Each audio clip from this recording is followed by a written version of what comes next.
नमस्कार दोस्तों, मेरा नाम है मनीष कुमार सिंह और आप देख रहे हैं 4 पीएम महाराष्ट्र और आपका बहुत बहुत स्वागत करता हूं। दोस्तों, महाराष्ट्र में जैसे ही ठाकरे बंधु एक होंगे या नहीं होंगे, इसकी चर्चा शुरू हुई, उसके बाद तुरंत ही उस पर फुल स्टॉप भी लगता नजर आया, क्योंकि दोनों ही नेताओं ने चुप्पी साध ली। और तो और जब ये चर्चा शुरू हुई उसके बाद दोनों भाई यूरोप चले गए और वापस आने के बाद भी इस पर कुछ भी चर्चा अभी तक फिलहाल नहीं हो रही है। लेकिन सबके बीच में दो बड़ी अपडेट्स आई हैं। एक नाथ शिंदे के नेता उदय सामंत राज ठाकरे से मिलने दादर स्थित उनके निवास स्थान पहुंचे हैं। वहीं दूसरी तरफ संजय राउत ने फिर से एक बार गेंद राज ठाकरे के पाले में फेंका है कि जिस तरीके से राज ठाकरे पहले एक इंटरव्यू में कहते नजर आए थे कि आपसी मतभेद को बुला देंगे जब महाराष्ट्र के हित की बात होती है, तो क्या अब एक होने की बात में फिर से राज ठाकरे क्या पहल करेंगे? तो इस बात को लेकर के संजय राउत ने गेंद जो है वापस राज ठाकरे के पाले में फेंकी है। अब देखिए दोस्तों, आने वाले समय में बीएमसी चुनाव, निकाय चुनाव होने वाले हैं और ऐसे में लगातार पिछले 1.5 महीने पहले ये चर्चा चल रही थी कि क्या दोनों भाई एक होने जा रहे हैं? क्या राज ठाकरे और उद्धव ठाकरे दोनों हाथ मिला सकते हैं? और ऐसे में ये उम्मीद जताई गई कि दोनों जिस तरीके से विधानसभा चुनाव में दोनों को नुकसान हुआ है, ऐसे में अगर ये दोनों साथ आते हैं तो बहुत बड़ा फायदा दोनों को मिल सकता है। अब ये बातें चल ही रही थी कि दोनों भाई यूरोप चले गए।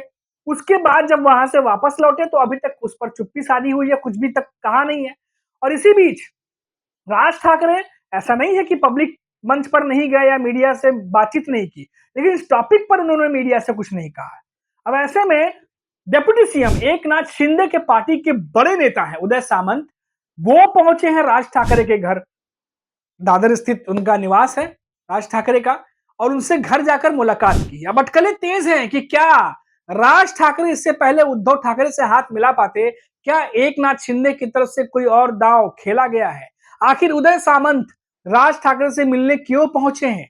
क्या कोई और रणनीति के तहत उदय सामंत राज ठाकरे से बात करने गए हैं, या फिर क्या राज ठाकरे अभी भी कंफ्यूज हैं कि उद्धव ठाकरे के साथ जाना है या नहीं जाना है?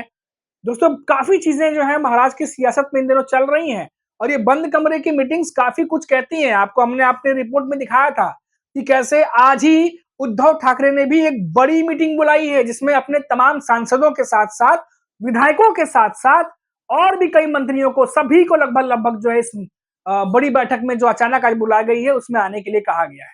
और दूसरी तरफ राज ठाकरे घर उदय सामंत पहुंचते हैं। ये सब कुछ आने वाले बीएमसी चुनाव, निकाय चुनाव को देखते हुए क्या तैयारियां हैं, क्योंकि बहुत सारी पार्टियां हैं जिनके बीच समीकरण बनेगा बिगड़ेगा।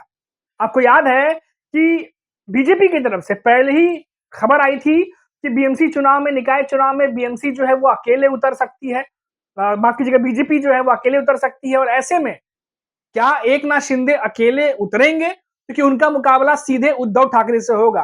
कई दशकों से उद्धव ठाकरे की शिवसेना बीएमसी पर काबिज है, उनका वर्चस्व है, और ऐसे में उद्धव ठाकरे को बीएमसी से हटाना टेढ़ी खीर साबित होगी।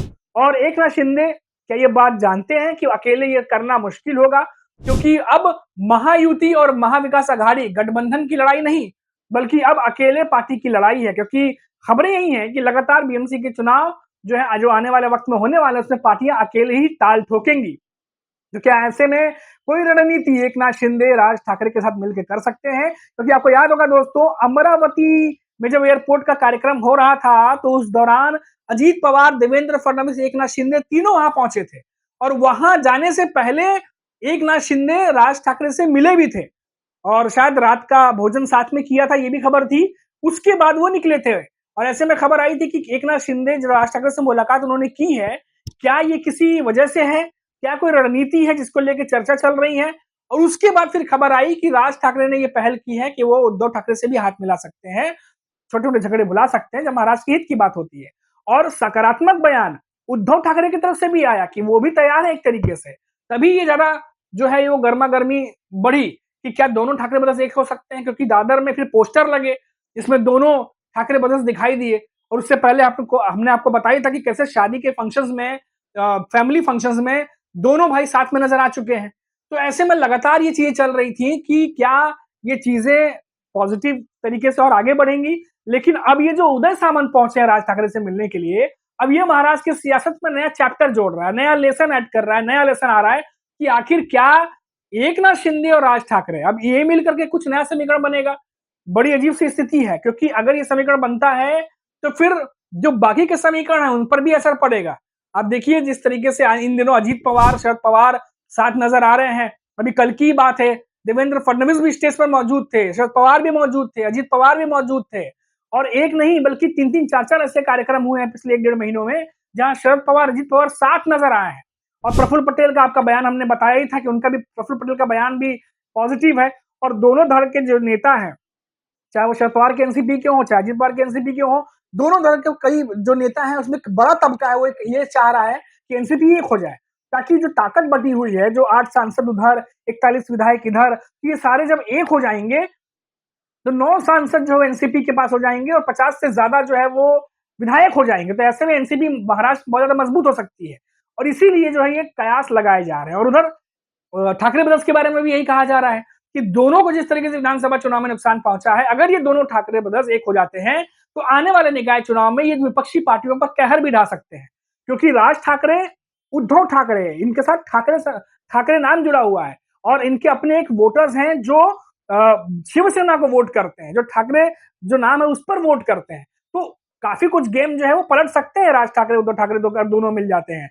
तो ऐसे में क्या नया समीकरण बनेगा, ये भी अजीब सी स्थिति बनी हुई है, क्योंकि कौन किसके साथ मिल रहा है, कौन किसके साथ जाएगा आने वाले समय में, ये जो है अभी तक कह पाना बहुत मुश्किल है।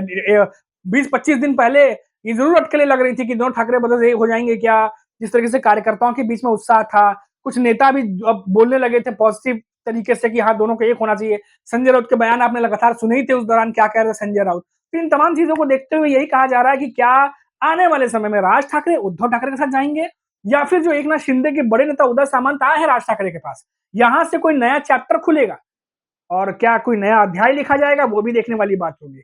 लेकिन अभी तक कंफ्यूजन की स्थिति इसीलिए है क्योंकि किसी भी प्रमुख नेता ने कुछ भी बयान नहीं दिया है।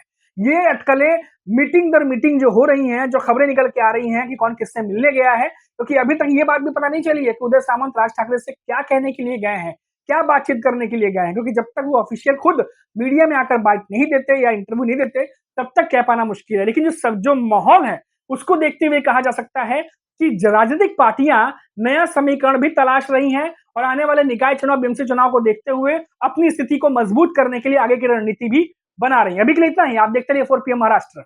नमस्कार।